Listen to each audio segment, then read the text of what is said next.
the ideology here for Democrats particularly is a soft bigotry of low expectations. About Americans generally, you're not capable of making your own decisions. But specifically, there is a soft bigotry of low expectations that attends to minority communities in the Democratic Party, right? The same motivating factor from people like Jamal Bowman of New York, Democrat of New York, who says standardized testing is racist, attends when it comes to vaccines.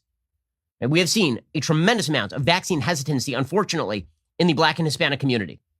And there's a wide differential by race in how people are looking at the vaccine. By poll data, some 59% of white people say they definitely will get the vaccine, and another 20% say they will probably get the vaccine, which means that grand total 79% of white Americans say they definitely will or probably will get the vaccine. Okay, Black America, only 67% of Black Americans say they definitely will get the vaccine or probably get the vaccine. And by the way, only 37% say they definitely will get the vaccine, which means that fully 33% of Black Americans say they either probably or definitely will not get the vaccine. Compared to only 21% of white people who say they won't get the vaccine, and only 21% of Hispanic people who say they won't get the vaccine. So the Black community has tremendous vaccine hesitancy. Okay, that is a real problem. And yet the answer by the left is that is a shortcoming of government distribution. Okay, that is not correct. If there is differential behavior and differential viewpoints about vaccines, then that is individual behavior. And yet the idea here is that if you are that it's only white, I mean, remember that Michael Moore text, right? The Michael Moore tweet was, if you're a Texan, you don't deserve to get the vaccine because you're a COVID denier. Okay, he would never say that about people who are literally refusing to get the vaccine.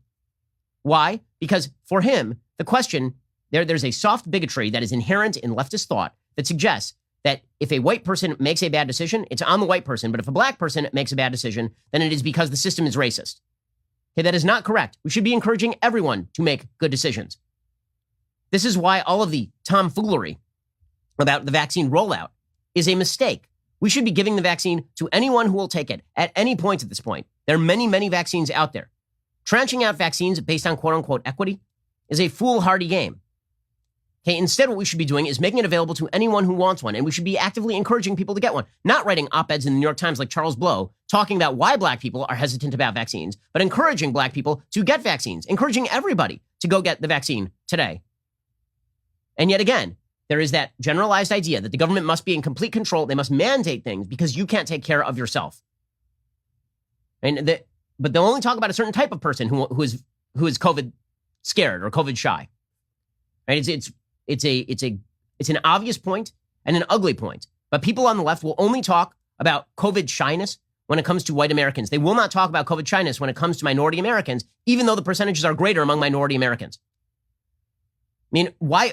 You know who should be being ripped up and down right now? Not Greg Abbott for saying that people should not be forced to wear masks by the centralized government because they are capable of making their own decisions. The people who should be ripped up and down right now are people like Louis Farrakhan, who's literally going out there and telling his millions of followers that the COVID vaccine is a vial of death. Have you seen any media coverage of this? If a major conservative figure who had met with a bunch of members of Congress were out there literally telling people that the COVID vaccine was a vial of death, you know that would be at the front of every single newspaper, right? Conservatives deny vaccine efficacy. And yet here was Louis Farrakhan doing just that. Democratic members of Congress have met with this guy. They continue to meet with this guy. Have you seen a headline about this? Here's Louis Farrakhan, who has many, many followers, talking about how the COVID vaccine is a vial of death. Some of these so-called vaccines, it's the nanoparticles that men like Dr. Fauci have proprietary knowledge of that allows them to get a patent for their vial of death. I mean, how is that not the headline, right? I mean, seriously, that should be the headline. You want to talk about overcoming COVID? We should be talking about vaccine hesitancy.